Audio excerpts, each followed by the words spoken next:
rôle, c'est les référentiels d'architecture et la CMDB, donc toute la gestion de configuration au service de l'ITSM.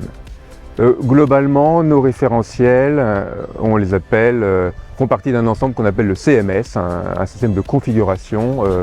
Dans ce système, on a à la fois une cartographie déclarative qui nous permet de recenser les applications, les technologies, les datas, et puis toute une cartographie technique qui s'appuie sur des inventaires automatisés.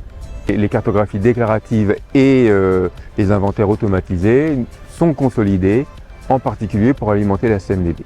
Les architectes d'entreprise arrivent très en amont dans la définition de la stratégie et s'appuient chez nous sur le plan d'urbanisme, sur une méthodologie de calcul des coûts qu'on appelle ABC, qui sont reportés sur le plan d'urbanisme pour estimer le poids budgétaire sur les quartiers d'urbanisme et sur les projets. Le plan d'urbanisme, les architectes vont régulièrement le réactualiser au regard de la stratégie métier et des évolutions structurantes du SI, de façon à repositionner toutes les applications de l'entreprise sur le plan d'urbanisme. Et les réactualiser tous les 2 ans, c'est un gros travail qu'on a avec eux.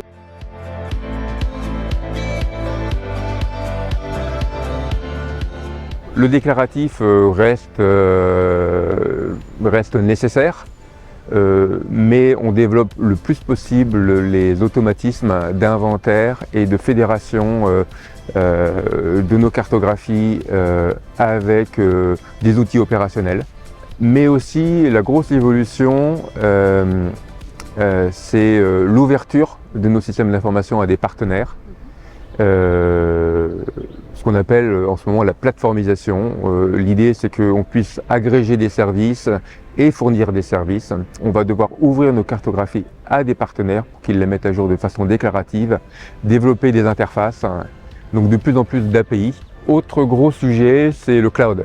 Tous les inventaires qu'on faisait par des outils de découverte de nos infrastructures, maintenant ça va passer par des connecteurs et on ne va pas forcément gérer les serveurs, on va peut-être plutôt gérer des services.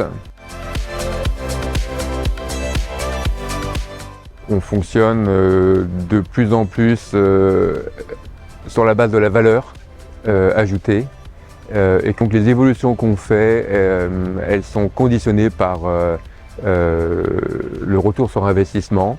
Telle information, on va la référencer, elle correspond à tel cas d'usage, on va la chercher à quel endroit, c'est quoi le process de mise à jour et ça apporte quoi comme valeur.